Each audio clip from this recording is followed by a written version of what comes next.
Hello friends, मैं हूं मिथिलेश कुमार और आपका स्वागत करता हूं उदित एकेडमी के यूट्यूब चैनल पे। जैसा कि आपको पता है कि हम लोगों ने यूपी पॉलिटेक्निक ग्रुप ई यानी डी फार्मा एंट्रेंस एग्जाम की तैयारी के लिए एक बायोलॉजी का सीरीज तैयार किया है। वो है 500 प्लस प्रश्नकाल सीरीज, जिसका कि आज ये 11वां वीडियो है। ठीक है, इस सीरीज को यदि आप फॉलो करते हैं तो आपके एग्जाम में 50 क्वेश्चन में से कम 35 क्वेश्चन, और अगर आप बढ़िया से एक्सप्लेनेशन के साथ देख लेते हैं तो 40 से 45 क्वेश्चन आप सही करके आएंगे। ये वीडियो यूट्यूब पे डाला हुआ रहेगा, आप बाद में मिला भी सकते हैं, बशर्ते आप 2 से 3 बार रिवीजन भी कीजिए। और मैं आप लोगों के लिए एक रिवीजन सीरीज भी रेडी किया हूं, जो कि आपको इसी सीरीज के रिवीजन के लिए स्पेशली बनाया गया है। वीक में 2 वीडियो आएगा, उस सीरीज पे भी आप लोग अच्छा प्यार दीजिए और रेगुलर बने रहिए। तो चलिए, आज के इस वीडियो में हम लोग क्या पढ़ने वाले हैं। आज के इस वीडियो में हम लोग इसका पार्ट 2 पढ़ने वाले हैं, जेनेटिक्स का वंशागति एवं विविधता के सिद्धांत, जिसका कि पार्ट 1 हम लोगों ने पढ़ चुका है। अगर आप वो पार्ट 1 नहीं देखें तो पहले पार्ट 1 देखिए, तब पार्ट 2 ज़्यादा क्लियर होगा। ठीक है, इस चैप्टर का वेटेज हम बता चुके हैं कि 4 से 5 क्वेश्चन है, मतलब 4 से 5 क्वेश्चन मतलब 16 से 20 नंबर, और 16 से 20 नंबर मतलब आपको एकदम जी जान लगा देना है इस चैप्टर पे। इस चैप्टर को बिना कॉपी पेन के मत पढ़िए, पढ़ने से पहले एकदम थोड़ा, क्योंकि कॉन्सेप्चुअल क्वेश्चन आता है इससे, और मैं पूरे कॉन्सेप्ट्स को क्लियर करता हूँ। इस कारण से ये वीडियो लेट भी हुआ, क्योंकि आपके लिए कंटेंट रेडी करना, जेन्युइन कंटेंट रेडी करना है, जो कि आपके एग्जाम में आए और आता है, जो ट्रेंड है, इसलिए थोड़ा लेट हुआ, इसके लिए सॉरी। लेकिन अब से क्वेश्चन रेगुलर आएगा, रेगुलर वीडियो आएगा। ठीक है, आप लोग बस वीडियो को लाइक करते रहिए। लाइक टारगेट बस 30 लोगों को लाइक करना है। 30 लोग लाइक कीजिएगा, नेक्स्ट वीडियो आ जाएगा। तो इसका इंग्लिश में क्या कहते हैं, principle of inheritance and variation. ठीक है, और बहुत इंपॉर्टेंट चैप्टर है। आप लोग बस इस सीरीज से इसी तरीके से बने रहिए, आपका कंफर्म है कि एक सीट गवर्नमेंट कॉलेज में मिलेगा। बशर्ते थोड़ा बहुत फिजिक्स केमिस्ट्री भी पढ़ लीजिए। आपको फिजिक्स केमिस्ट्री के लिए इधर उधर नहीं भटकना है। आपको क्या करना है, मोबाइल में प्ले स्टोर में जाइए, प्ले स्टोर से उदित फार्मेसी क्लासेस नाम का ऐप है, उसको इंस्टॉल कीजिए। वहाँ पे हम लोग बायोलॉजी के साथ साथ फिजिक्स केमिस्ट्री मैथ, जी हाँ, मैथ वाले भी इस सीरीज को फॉलो कर सकते हैं, क्योंकि यहाँ पे इस ऐप पे आ सकते हैं, क्योंकि उनके लिए भी हम लोग फैसिलिटी प्रोवाइड किए हैं। आपको फिजिक्स केमिस्ट्री, तो अगर आप बायोलॉजी से हैं तब तो आपको बहुत आसान होने वाला है, क्योंकि मैंने बायोलॉजी का सीरीज स्टार्ट कर रखा है। ठीक है, तो आपको फिजिक्स केमिस्ट्री को थोड़ा बहुत पढ़ना है, ज़्यादा फिजिक्स केमिस्ट्री पे फोकस नहीं करना है, क्योंकि सिलेक्शन 250 प्लस पे हो जाएगा, आपका 260-70 पे हो जाएगा। और ये तब ही हो सकता है जब आप फिजिक्स केमिस्ट्री को थोड़ा बहुत पढ़ेंगे। बायोलॉजी मेरा सीरीज को फॉलो करते रहिए। फिजिक्स केमिस्ट्री के लिए क्या पढ़ना है, आपको इस ऐप पे आना है। वहाँ पे आपको बेसिक सॉल्यूशन नाम से कोर्स है, आपको उस कोर्स में इनरोल होना है। मात्र 300 लगेगा और आपको पैसा वसूल हो जाएगा। क्या मिलेगा, फिजिक्स केमिस्ट्री बायोलॉजी के साथ साथ सारे सब्जेक्ट में क्या मिलेगा, चैप्टर वाइज नोट्स मिलेगा, हैंड रिटेन नोट, जो कि खुद से लिख के रेडी किया गया है आपके एग्जाम के लिए। और प्रीवियस ईयर एमसीक्यू मिल जाएगा, जिससे आप आंक लीजिएगा कि कितना आप जान रहे हैं। ऑनलाइन टेस्ट भी कराया जाएगा, यहाँ तक कि काउंसलिंग तक हम लोग खुद हेल्प करेंगे। और आपके लिए ये कॉन्टैक्ट नंबर ऑलवेज खुला है। कोर्स लेने में भी कोई प्रॉब्लम है तो इस कॉन्टैक्ट नंबर पे आप कॉन्टैक्ट कर सकते हैं। तो चलिए हम लोग स्टार्ट करते हैं आज के क्लास को। आज का क्लास ही बेहतर क्वेश्चन से स्टार्ट होता है, आपको समझना है क्या है क्वेश्चन। पहला क्वेश्चन है, एक जीन के द्वारा कई फिनोटाइप के नियंत्रण की क्रियाविधि को क्या कहते हैं। देखिए, ये एक गुणसूत्र है, उसमें से एक छोटा सा पार्ट है जो कि क्या है, जीन है। एक जीन कई तरह के फिनोटाइप, फिनोटाइप का मतलब होता है जो बाहरी लक्षण है, जो कि आपको बाहर से दिखता है, उसको हम लोग क्या कहते हैं, फिनोटाइप। जैसा कि आपका आंख में प्रॉब्लम है, कोई चीज़ का प्रॉब्लम है, स्किन कलर हुआ, ये सब क्या हुआ, फिनोटाइप हुआ। आपके चमड़े का रंग कैसा है, तो ये सब फिनोटाइप हुआ, जो कि आपको बाहर से दिखता है। तो ऐसा माना जाता है, क्या माना जाता है कि आपको समझना है कि एक जीन किसी एक काम के लिए रिस्पॉन्सिबल होता है। क्या माना जाता है कि कोई एक जीन, जैसे कि आपके चमड़े का रंग काला है, मान लीजिए आप काले हैं, तो आपके काले रंग के लिए कोई जीन डिपेंडेबल है। अगर आप गोरे हैं तो गोरे रंग के लिए आपका कोई जीन रिस्पॉन्सिबल है। लेकिन हाँ, एक ऐसा भी केस आता है जब एक ही जीन एक से ज़्यादा क्रियाविधि को क्या करने लगता है, नियंत्रण करने लगता है। जैसे कि आप इस फिगर में देख सकते हैं, एक ही जीन के द्वारा आंख भी मैनेज हो रहा है, लीवर भी मैनेज हो रहा है, साथ ही साथ उसका हार्ट भी मैनेज हो रहा है। तो इस कंडीशन को क्या कहेंगे, ऐसा जीन को क्या, इस क्रियाविधि को क्या कहा जाता है।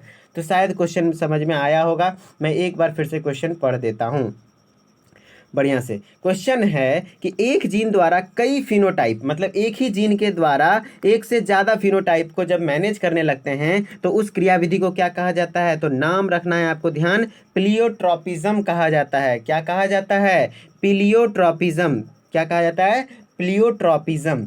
प्लियोट्रॉपिज्म क्या है? तो एक जीन के द्वारा एक से अधिक फिनोटाइप का नियंत्रण होने लगता है तो उसको क्या कहते हैं? प्लियोट्रॉपिज्म कहते हैं। देखिए, डायरेक्ट क्वेश्चन लड़ना इम्पॉसिबल है, लेकिन हाँ, इस टॉपिक से क्वेश्चन आएगा तो आपको मेरे बातों को ध्यान से सुनना है। मैं फिर से एक बार रिवाइज करा देता हूँ। प्लियोट्रॉपिज्म का मतलब होता है कि जब एक जीन के द्वारा एक से ज़्यादा फिनोटाइपिक कैरेक्टर, जो कि आपको बाहरी लक्षण है, एक से ज़्यादा के लिए रिस्पॉन्सिबल होता है तो उसको प्लियोट्रॉपिज्म कहते हैं, ठीक है। लेकिन नॉर्मली क्या होता है कि एक जीन एक ही लक्षण के लिए रिस्पॉन्सिबल होता है, लेकिन हाँ, जब प्लियोट्रॉपिज्म देखा जाता है तो वहाँ पे एक ही जीन एक से ज़्यादा कैरेक्टर को शो करता है, ठीक है, नियंत्रण करता है। तो आप समझ गए होंगे। नेक्स्ट क्वेश्चन है एकल संकर में जीनोटाइप का अनुपात होगा। एकल संकर होता क्या? पहले तो आपको ये फिगर समझ में नहीं आएगा। मैं पहले एक आपके लिए नोट्स बनाया, वो देखिए दो तरीके का क्रॉस होता है मेनली आपके सिलेबस में, एक संकर क्रॉस और एक है द्विसंकर क्रॉस। एक संकर क्रॉस को क्या कहते हैं? मोनोहाइब्रिड क्रॉस, और द्विसंकर क्रॉस को क्या कहते हैं? Dihybrid cross. यदि आप मोनोहाइब्रिड क्रॉस को क्लियर समझ जाते हैं तो आपका ये अपने आप समझ में आ जाएगा द्विसंकर, ठीक है। तो एकल संकर में आपको समझना कुछ ज़्यादा नहीं है, क्वेश्चन दो ही आएगा। या तो पूछेगा फिनोटिपिक रेशियो क्या है, या तो आपसे पूछेगा जीनोटिपिक रेशियो क्या है। हम क्या बोल रहे हैं, ध्यान से सुनिए, एक बार इरेज करके क्लियर करके समझा देते हैं। क्या बोल रहे हैं? मोनोहाइब्रिड क्रॉस यानी एक संकर क्रॉस में दो ही क्वेश्चन पूछा जाता है, या तो आपसे पूछेगा फिनोटिपिक रेशियो और आपको पूछेगा जीनोटिपिक रेशियो। फिनोटिपिक अनुपात हिंदी में भी फिनोटिपिक ही बोला जाता है, कोई अलग शब्द नहीं बोला जाता है। आपको हिंदी वाले छात्र ध्यान दे दे, फिनोटिपिक अनुपात बोल देगा तो आपको 3:1 मारना है। क्या मारना है? 3:1। और जीनोटिपिक अनुपात बोल देगा तो 1:2:1। तो ये आपको कहीं कॉपी या फिर पेन कॉपी से लिख के रख लीजिए, या स्क्रीनशॉट लेकर के आप अपने मोबाइल में रख लीजिए कि मोनोहाइब्रिड क्रॉस में क्वेश्चन दो ही आता है, फिनोटिपिक या फिर जीनोटिपिक रेशियो। कम से कम 3 से 4 बार आपके एग्जाम में आ चुका है। तो समझ लीजिए कितना इंपॉर्टेंट है कि मोनोहाइब्रिड क्रॉस एक संकर क्रॉस में फिनोटिपिक रेशियो कितना होता है? तो 3:1 होता है। जीनोटिपिक रेशियो कितना होता है? तो 1:2:1 होता है। अब डायहाइब्रिड क्रॉस में क्या होता है? ये तो बहुत कम पूछा गया, लेकिन हाँ, अगर पूछ ले तो आपको कोई ज़्यादा दिमाग नहीं लगाना है। फिनोटिपिक रेशियो, इसमें भी दो ही चीज़ पूछेगा, या तो फिनोटिपिक रेशियो पूछेगा या तो जीनोटिपिक रेशियो पूछेगा। और इसमें ज़्यादातर क्या पूछा जाता है? Phenotypic ratio. जीनोटिपिक रेशियो आज तक नहीं पूछा गया, ना ही पूछा जाएगा, ठीक है। फिनोटिपिक रेशियो यदि पूछ दे तो आपको इतना लंबा याद भी नहीं रखना। आपको 3:1 है ना मोनोहाइब्रिड का, उसी को लिख करके उसका स्क्वायर कर देना है। उसका स्क्वायर कीजिएगा तो आपका ये रेशियो आ जाएगा 9:3:3:1, ठीक है। तो आपको समझ में आ गया होगा। तो अब आपको एक बार क्लियर कर देते हैं कि क्या आपका क्वेश्चन आएगा, ठीक है। क्वेश्चन आएगा कि एक संकर क्रॉस का फिनोटिपिक रेशियो क्या होता है? 3:1। जीनोटिपिक रेशियो क्या होता है? 1:2:1। इसी तरीके से पूछेगा द्विसंकर क्रॉस में फिनोटिपिक रेशियो क्या होता है? तो ये होता है। और जीनोटिपिक में इसी तरीके से इसका स्क्वायर कर दीजिए, ये नहीं पूछा जाता है, ठीक है। बस आपको समझाने के लिए मैंने ले लिया। अब चलिए क्वेश्चन पे आते हैं। ये क्वेश्चन क्या था? हाँ देखिए, किसी एकल संकर में जीनोटाइप का अनुपात होगा। देखिए, एकल संकर, पहले हम लोग कहाँ पे आते हैं? एकल संकर, एक संकर क्रॉस, उसमें जीनोटाइप, तो मतलब ये पूछ रहा है। और ये क्या है? 1:2:1। तो देखिए ऑप्शन में है कि 1:2:1, तो हो गया आंसर 1:2:1। तो उसी को इंग्लिश में बोलते हैं मोनोहाइब्रिड क्रॉस। मोनोहाइब्रिड क्रॉस में देख लीजिए, जी रेशियो मतलब जीनोटिपिक रेशियो, पी रेशियो मतलब फिनोटिपिक। तो जी रेशियो क्या है? 1:2:1 है। तो कोई दिक्कत नहीं ना। अब नेक्स्ट क्वेश्चन में आते हैं। नेक्स्ट क्वेश्चन देखिए, आपको समझ में आ जाएगा। किसी एकल संकर में फिनोटाइप का अनुपात क्या होगा? तो फिनोटाइप का अनुपात तो बताए थे। देखिए, एकल संकर में फिनोटाइप का अनुपात क्या होगा? 3:1 होगा, ठीक है। तो आपको ये क्वेश्चन क्लियर हो गया कि एकल संकर में फिनोटाइप का अनुपात क्या होगा? 3:1 हो जाएगा, ठीक है। यहाँ पे भी वही चीज़ देख लीजिए, मोनोहाइब्रिड क्रॉस का मतलब होता है एकल संकर, और वहाँ पे पी रेशियो मतलब फिनोटिपिक रेशियो क्या है? 3:1 है। कोई दिक्कत? चलिए नेक्स्ट क्वेश्चन में आते हैं। नेक्स्ट क्वेश्चन है, किसमें जीन जोड़े में नहीं होता है? समझ गए? क्वेश्चन है किसमें जीन जोड़ा में नहीं होता है, मतलब कि किसमें जीन जोड़े में नहीं होता है। तो ऑप्शन है युग्मनज। युग्मनज में तो होता है भैया। आपको जीन जोड़े का मतलब ये समझना है कि आपको हम पढ़ाए थे कि अगुणित और द्विगुणित, यानी N हैप्लॉइड और 2N डिप्लॉइड, इसको हिंदी में बोलेंगे अगुणित, इसको बोलेंगे द्विगुणित। तो जोड़ा मतलब क्या हुआ, द्विगुणित। यहाँ पूछ रहा है किसमें जोड़ा नहीं होता है, यानी अगुणित होता है, तो ये कौन होता है, युग्मक होता है। कौन होता है, युग्मक। युग्मक मतलब जैसे कि मेल में क्या होता है, लड़का का क्या होता है युग्मक, स्पर्म, शुक्राणु, और महिला का क्या होता है, अंडाणु। तो शुक्राणु, अंडाणु ये सब क्या है, युग्मक है। और युग्मक में जीन जोड़ा में नहीं पाया जाता है, क्योंकि ये भी सिंगल होता है, ये भी सिंगल होता है, अकेले अकेले होता है। जब ये दोनों मिलता है तब जोड़ा बनता है, ठीक है। तो युग्मनज उसी को कहते हैं जब ये दोनों मिल जाता है। तो युग्मनज तो आंसर नहीं होगा, होगा क्या, युग्मक होगा। आपको एक बार स्लाइड क्लियर करके मैं समझा देता हूँ। क्या है क्वेश्चन, किसमें जीन जोड़ा में नहीं होता है, तो जोड़ा में नहीं होता है तो युग्मक है। क्यों, क्योंकि युग्मक में एन और एन पाया जाता है। जब एन एन मिलता है तब भने 2n बनता है और इसको युग्मनज बोला जाता है, ठीक है। तो आपको युग्मक सीधा आंसर लगा देना है, ठीक है।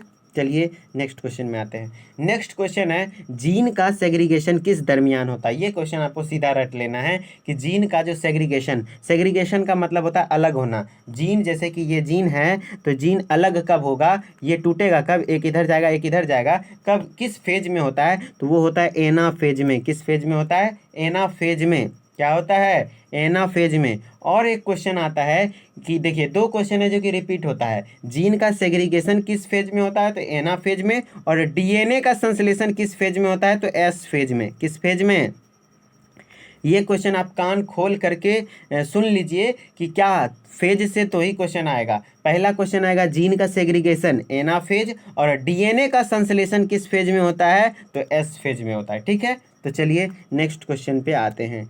नेक्स्ट क्वेश्चन है, किसके द्वारा जीन के बीच की दूरी मापी जाती है। तो जीन के बीच की दूरी मापने के लिए कौन सा नियम कौन सा मात्रक लगाया जाता है, तो वह है माप इकाई। कौन सा है, माप इकाई, समझे। जीन के बीच की दूरी मापने के लिए कौन सा होता है, माप इकाई का मात्रा का यूज किया जाता है, ठीक है। चलिए नेक्स्ट क्वेश्चन में आते हैं। नेक्स्ट क्वेश्चन है, अनुवांशिकता का गुणसूत्रीय सिद्धांत किसने दिया था। तो ये भी क्वेश्चन आपको सीधा रट लेना है कि अनुवांशिकता का गुणसूत्रीय सिद्धांत किसने दिया था, सटन एवं बोवरी ने दिया था। अनुवांशिकता का गुणसूत्रीय सिद्धांत किसने दिया था, सटन एवं बोवरी ने दिया था। तो इस चैप्टर से कितने साइंटिस्ट के बारे में क्या क्या पढ़ना है आपको मैं दिखाता हूँ थोड़ी देर में। हाँ फ्रेंड्स, क्या पढ़ना है आपको इस चैप्टर में, दो तीन साइंटिस्ट जो कि बहुत इंपॉर्टेंट है। पहला है सटन एंड बोवरी, जो कि आपको अनुवांशिकता का गुणसूत्र सिद्धांत किसने दिया था, तो सटन एवं बोवरी ने। और अक्सर पूछा, ये पिछली वीडियो में भी बताए थे, इस वीडियो में भी बता देते हैं कि और एक साइंटिस्ट हैं जो कि मेंडल नाम से साइंटिस्ट है। मेंडल कौन है, मेंडल, जिनको कि फादर ऑफ जेनेटिक्स यानी अनुवांशिकी का पिता कहा जाता है। मेंडल को क्या कहा जाता है, अनुवांशिकी का पिता कहा जाता है। ये किस पर पढ़ाई किए थे, तो पी प्लांट्स के बारे में रिसर्च किए थे। किस पे, मटर के पौधे पे खोजे थे। और कितना कैरेक्टर खोजे थे, तो 7 कैरेक्टर को खोजे थे, ठीक है। तो साइंटिस्ट के बारे में क्वेश्चन क्या आएगा कि अनुवांशिकी के पिता किसको कहते हैं, तो मेंडल को कहते हैं। प्लस अनुवांशिकी का गुणसूत्र सिद्धांत किसने दिया था, तो सटन एवं बोवरी ने दिया था। फिर मेंडल ने किस पर पढ़ाई किया था, किस पर रिसर्च किया था, तो मटर के पौधे पर किया था। कितने कैरेक्टर के बारे में किया था, 7 कैरेक्टर के बारे में किया था। ये कहाँ के थे, मेंडल कहाँ के थे, मेंडल के बारे में ये भी पूछता है। तो ये ऑस्ट्रिया के थे, क्या थे, ऑस्ट्रिया के। और ये ऑस्ट्रिया के पादरी थे, यानी चर्च में जो फादर लोग होते हैं ना, उसी तरीके से ऑस्ट्रिया देश के पादरी थे, ठीक है। चलिए नेक्स्ट क्वेश्चन में आते हैं। नेक्स्ट क्वेश्चन है, ये डायग्राम देखिए आपके एनसीईआरटी से, यहाँ से क्वेश्चन तो कंफर्म आता है। सेक्स डिटर्मिनेशन नाम से टॉपिक है, सेक्स को पहचानना है। तो आपका देखिए टॉपिक के क्वेश्चन किस तरीके से आता है। एक नर ग्रास होपर में सेक्स कंप्लीमेंट की संख्या होगी। नर ग्रास होपर में कैसा होता है सेक्स क्रोमोजोम, तो सेक्स क्रोमोजोम नर ग्रास होपर किसको कहते हैं, अकफोड़वा जो होता है ना, उसी को कहते हैं। उसमें कैसा होता है, XO टाइप का होता है। देखिए ये एक बार एक्सेप्शनली आपके एग्जाम में पूछ दिया गया था, लेकिन आपके एनसीईआरटी में ये 3 जरूर दिया हुआ है। ग्रास होपर भी दिया है लेकिन उसका डायग्राम नहीं दिया है, लेकिन हाँ एनसीईआरटी में 4 को का दिया हुआ है। ग्रास होपर दिया हुआ है, तो ग्रास ओपर यानी अकफोड़वा में कैसा होता है, XO टाइप का सेक्स क्रोमोजोम होता है। और इंसान में कैसा होता है, XX और XY। देखिए लड़का है तो XY होगा, लड़की है तो XX होगा, ठीक है। उसी तरीके से मधुमक्खी में भी क्या होता है, लड़का है तो XY होगा, लड़की है तो XX होगा। लेकिन आपको एक चीज़ क्लियर कर दें कि मुर्गा मुर्गा में यानी मुर्गा यानी पक्षी, कोई भी बर्ड में जेड जेड या फिर जेड डब्ल्यू टाइप का क्या पाया जाता है, सेक्स क्रोमोजोम पाया जाता है। जेड जेड या फिर जेड डब्ल्यू टाइप का सेक्स क्रोमोजोम पाया जाता है, ठीक है। लेकिन हाँ, एक चीज़ कॉन्सेप्ट है जो कि आपको समझना है, जो कि अंतर है इंसान और मुर्गा में, ठीक है। लोग अक्सर क्वेश्चन पूछते हैं एग्जामिनर और बच्चे कंफ्यूज जाते हैं। देखिए, मेल में इंसानों में लड़का में क्या गुणसूत्र पाया जाता है, एक्स वाई दोनों अलग अलग। लेकिन जो पक्षी है यानी मुर्गा का एग्जाम्पल ले ले तो लड़का में सेम पाया जाता है, जेड जेड, समझ में। इंसानों में लड़का में अलग अलग पाया जाता है, लड़की में सेम सेम पाया जाता है, एक्स एक्स। लेकिन पक्षी में उल्टा होता है, लड़का में सेम सेम पाया जाता है, जेड जेड, और महिला में जेड डब्ल्यू। इसका मतलब हुआ कि हम लोग इंसानों में अगर किसी को लगातार बेटी हो रही है या फिर बेटा हो रहा है तो इसके लिए कौन रिस्पॉन्सिबल है, बाप। कौन रिस्पॉन्सिबल है, पिताजी। लेकिन मुर्गा में यानी पक्षियों में अगर लगातार बेटा या बेटी हो रहा है तो उसके लिए कौन रिस्पॉन्सिबल होगी, महिला, समझे। तो महिलाओं को मतलब मुर्गियां रिस्पॉन्सिबल है, क्यों, क्योंकि मुर्गी में ही तो अलग अलग सेक्स क्रोमोजोम है, लड़का में तो सेम है। तो आपको एक बार फिर से समझा देते हैं। देखिए, ये सब थोड़ा कॉन्सेप्चुअल पॉइंट है, थोड़ा इस सब के बिना विजुअलाइज किए बिना आपको समझ में नहीं आएगा, और आप थोड़ा धीरे धीरे समझिए। देखिए, सबसे पहला क्वेश्चन क्या आएगा, आपको क्वेश्चन आएगा कि लड़का में इंसानों में किस टाइप का सेक्स क्रोमोजोम होता है, तो एक्स एक्स एवं एक्स वाई टाइप का, ठीक है। मधुमक्खी में क्या होता है, एक्स एक्स एवं एक्स वाई, ये इंसानों के जैसा ही होता है। लेकिन हाँ, पक्षियों में क्या होता है, जेड जेड और जेड डब्ल्यू। अंतर क्या है, लड़का में इसमें अलग अलग होता है, लेकिन पक्षी में क्या होता है, सेम होता है। पक्षी का लड़का में सेम होता है, और क्या कहते हैं, और ये क्या कहते हैं, इंसानों के लड़का में अलग अलग होता है, ठीक है। तो अंतर बस यही है, लेकिन क्वेश्चन इससे रिलेटेड कभी नहीं पूछा गया है। आशा करते हैं कि ज़्यादा हार्ड जब क्वेश्चन जाएगा तो ये पूछ सकता है थोड़ा सा कि लड़का के मेल पक्षी में, मतलब लड़का पक्षी जो भी पुरुष होगा पक्षियों में, उसमें क्या सेक्स क्रोमोजोम होगा। तो जैसे कि यहाँ पूछ दिया ना नर ग्रासोपर, उसी तरीके से पूछेगा नर पक्षी, तब आपको थोड़ा सचेत रहना है कि नर पक्षी में समान होता है, जेड जेड होता है, इन्हें कि जेड डब्ल्यू मार दीजिएगा, ठीक है। लेकिन हाँ, क्वेश्चन कैसे पूछा गया है देख लीजिए, आपके प्रीवियस ईयर पेपर में पूछा जा चुका है। आपको मैं पहले वही क्वेश्चन करवा देता हूँ, एक सेकेंड। अब मैंने क्वेश्चन सेट किया है, हाँ देखिए क्वेश्चन क्या है, जेड जेड एवं जेड डब्ल्यू तरह का लिंग निर्धारण किसमें देखा गया है। तो किसमें देखा गया है भैया, देख लीजिए, मोर में। देखिए, अभी तो हम लोग मुर्गा पढ़ रहे थे, एनसीईआरटी में तो मुर्गा था, आंसर ले लिया मोर। तो आपको ये ध्यान रखना है कि पक्षी चाहे कोई भी हो, पक्षी चाहे कोई भी हो, सब में जेड जेड या फिर जेड डब्ल्यू टाइप का ही पाया जाता है, ठीक है। तो यही सिखाना था आपको कि जेड जेड और जेड डब्ल्यू टाइप का लिंग निर्धारण बोलेगा तो वो मोर में होता है, ठीक है। मोर या फिर कुछ भी पक्षी हो तो पक्षी में होगा। जैसे कि देख लीजिए, अगर लड़की है, देखिए इस जिसमें ये लाल वाला रहता है वो क्या होता है, लड़का होता है, नर पक्षी होता है, नर होता है। तो उसमें देखिए एक जैसा है, जेड जेड है, और लड़की है तो जेड डब्ल्यू है, ठीक है। तो आपके लिए क्लियर हो गया होगा। तो आपको फाइनली एक बार हम बता दें कि क्वेश्चन क्या पूछेगा। क्वेश्चन ये पूछेगा कि नर ग्रास ओपर में क्या होता है, तो एक्स ओ टाइप का होता है। इंसानों में क्या होता है, तो एक्स एक्स और एक्स वाई टाइप का होता है। मधुमक्खियों में क्या होता है, तो एक्स एक्स और एक्स वाई टाइप का होता है। और मुर्गाओं में क्या होता है, जेड जेड या फिर जेड डब्ल्यू टाइप का होता है, पक्षियों का बात करें। देखिए, ये थोड़ा कॉन्सेप्चुअल पॉइंट है, और आप यदि वीडियो को यहाँ तक सीरियसली मेरे बातों को सुन रहे हैं, इसका मतलब है कि आप एक गवर्नमेंट सीट के पक्के मतलब दावेदार हैं। मतलब आपको मिलना चाहिए, अगर आपके साथ आपको मिलेगा, क्योंकि आप रियलिस्टिक में सीखना चाहते हैं, पढ़ना चाहते हैं, और जो पढ़ेगा उसी को गवर्नमेंट सीट मिलेगा, क्योंकि सीट कम है, ठीक है। आप बस अगर यहाँ तक सुन रहे हैं तो आप खुद के दिल पे हाथ रखिए और बोलिए कि हम इसी तरीके से पूरे सीरीज को सुनेंगे, और उदित फार्मेसी वाला क्लास को ले लीजिएगा। आप अगर ईमानदार स्टूडेंट हैं तो आपका सिलेक्शन इस बार हो जाएगा, ठीक है। वो 300 रुपया कोई बहुत बड़ा बात नहीं होता है। चलिए, नेक्स्ट क्वेश्चन है, 21वें गुणसूत्र का ट्राइजोमी में कौन सा आनुवांशिक बीमारी होती है। देखिए, आपके लिए एक बात बता दें, हम चाहते तो आपको एक हल्का हल्का क्वेश्चन करा देते।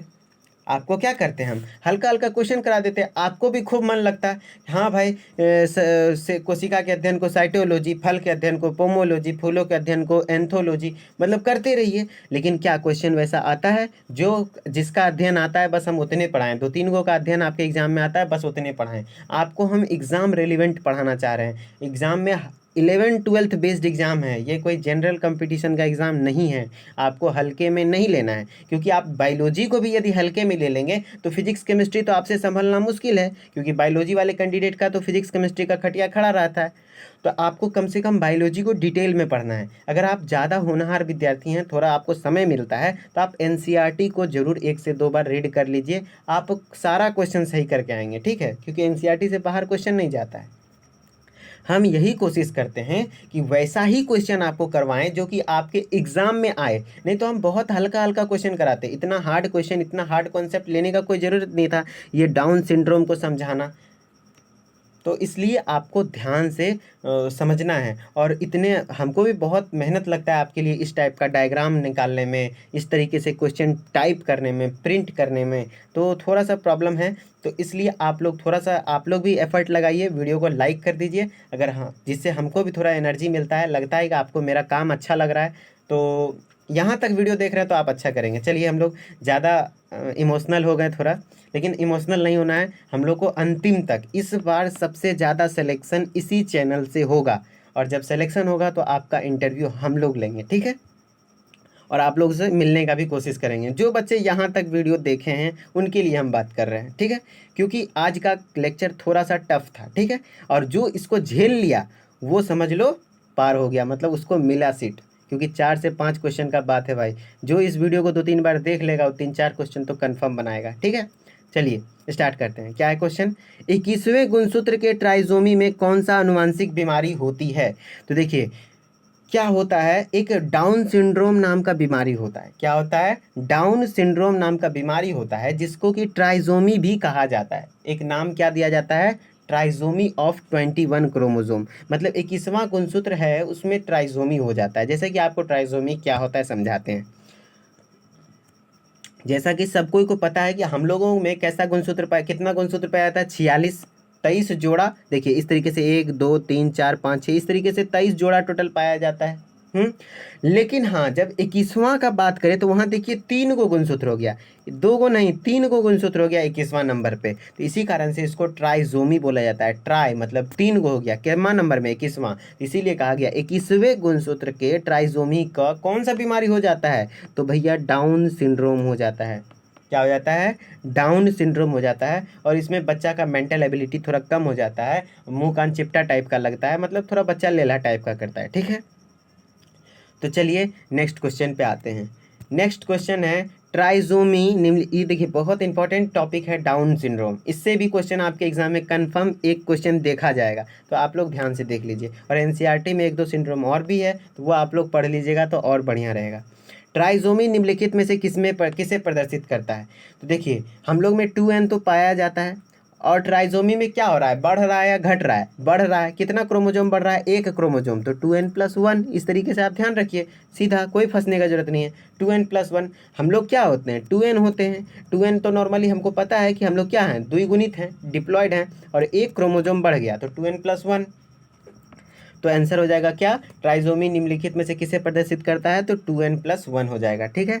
चलिए नेक्स्ट क्वेश्चन में आते हैं। नेक्स्ट क्वेश्चन में है विभिन्नताओं का परम स्रोत। देखिए यहाँ पे टाइपिंग में प्रॉब्लम, 2-3 बार कोशिश की कि विभिन्नता लिखें, लेकिन विभिन्न नेताओं लिखा गया, वैसा नहीं है। विभिन्नताओं का, जैसे कि विभिन्नता हो गया, किसी में बदलाव होता है। आखिर ऐसा क्या हुआ जो कि मतलब अचानक से बदलाव हो जाता है, बहुत धीरे धीरे भी बदलाव होता है, तो वो उसका मेन स्रोत क्या है? ये डायरेक्ट याद रख लीजिए। विभिन्नताओं का परम स्रोत क्या है भैया? तो उत्परिवर्तन है। क्या है? उत्परिवर्तन है। देखिए इतना हार्ड टॉपिक को क्या लेने का जरूरत था? उत्परिवर्तन हम आपको पढ़ाते ही नहीं है, लेकिन भैया आपके एग्जाम में देखिए ऐसा क्वेश्चन आता है कि उत्परिवर्तन से क्या मिलता है? तो विभिन्नता मिलता है। तो विभिन्नता का परम स्रोत क्या होगा? तो उत्परिवर्तन होगा। इस तरीके से क्वेश्चन आएगा, ठीक है। और देखिए ये मज़ेदार चीज़, आपको अभी पता चल जाएगा कि आपको कलर ब्लाइंडनेस है कि नहीं। जी हाँ, आपका हम अभी चेक कर लेंगे कि आपको कलर ब्लाइंडनेस यानी वर्णांधता एक बीमारी होती है जो कि आपको है कि नहीं। देखिए पहले आप बता देते हैं वर्णांधता बीमारी में होता क्या है।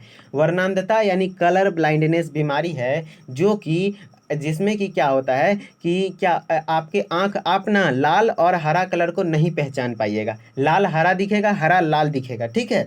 इस तरीके से आप वर्णांधता बीमारी को पहचान सकते हैं। जैसे कि आपको एक प्लेट दिखा रहे हैं, इसी तरीके से कलर ब्लाइंडनेस को डॉक्टर लोग चेक करता है। आपको अगर इसमें दिख रहा है स्पेशली कि यहाँ पे 12 लिखा हुआ है, यदि आप पढ़ पा रहे हैं कि यहाँ पे 12 लिखा हुआ है, इसका मतलब है कि आपका आंख स्वस्थ है, आपको वर्णांधता बीमारी नहीं है। अगर आप नहीं पढ़ पा रहे हैं कि ये 12 लिखा हुआ है, लाल हरा दिखेगा, हरा लाल दिखेगा, तो कैसे पढ़ पाइएगा? जिस कारण से पूरा मिक्स हो जाएगा, कुछ नहीं पकड़ पाएंगे, आप धुंधला दिख जाएगा, तो मतलब आप समझ लीजिए कि आपको कलर ब्लाइंडनेस है। और ये अक्सर किसको होता है? लड़का को ही होता है, ठीक है। मैक्सिमम लड़की को बहुत कम होता है, 0.4% चांस है कि किसी लड़की को होगा। तो वर्णांधता रोग क्या पहचाना जाता है? तो क्या है? लाल एवं हरा रंग। किसका? लाल एवं हरा रंग। लाल और हरे रंग में पहचान नहीं कर पाता है कौन? जो वर्णांधता में होता है, ठीक है। चलिए, ये क्वेश्चन तो करा दिए, तो आज का क्वेश्चन तो ख़त्म हो गया। तो आपको हम जाते जाते भी इस वीडियो को ख़त्म करते करते हुए भी बोलेंगे कि आप यदि यहाँ तक वीडियो वॉच कर रहे हैं, इसका मतलब है कि आप दिल से चाहते हैं कि आपको एक गवर्नमेंट सीट फार्मेसी का चाहिए, ठीक है। तो आपको फार्मेसी का सीट चाहिए, तो आपको बेसिक तरीके से, स्मार्ट तरीके से पढ़ना पड़ेगा। ये नहीं कि पूरा एनसीईआरटी लेके फिजिक्स केमिस्ट्री बैठ गए तो वो आप नहीं पढ़ पाएंगे, ठीक है। एक दो चैप्टर पढ़ते पढ़ते आपका एग्जाम आ जाएगा। तो आपको क्या करना है? बायोलॉजी तो हम करा ही रहे हैं, साथ ही साथ आप थोड़ा एनसीईआरटी पढ़ लीजिए। आपको फिजिक्स केमिस्ट्री मैथ में ना हम लोग नोट्स प्रोवाइड कर देंगे, चैप्टर वाइज कितना पढ़ना है, थोड़ा थोड़ा पढ़ना है। हमको फिजिक्स में फुल नंबर नहीं उठाना है, ठीक है। हमको थोड़ा पढ़ना है जिससे कि सिलेक्शन हो जाए। स्मार्ट स्टडी इसी को तो कहते हैं। मात्र 2 महीने का समय है, जून में आपका एग्जाम हो जाएगा।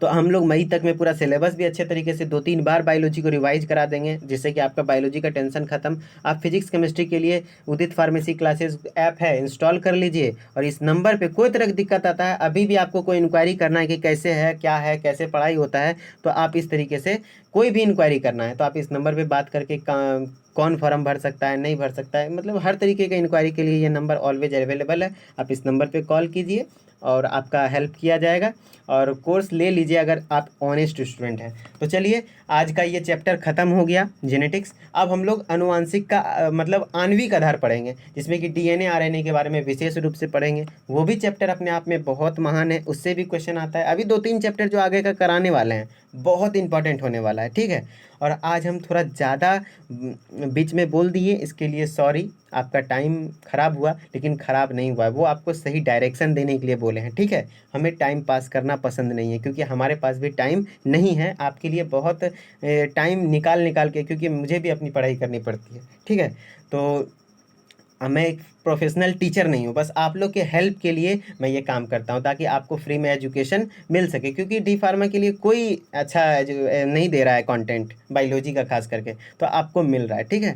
तो ओके बाय। वीडियो को लाइक कर दीजिए और प्यारा से कमेंट कर दीजिए, क्या आज जो पढ़ाएं सब समझ में आया? अगर आया तो लिख दीजिए yes sir, thank you. Okay bye, मिलते हैं नेक्स्ट वीडियो में।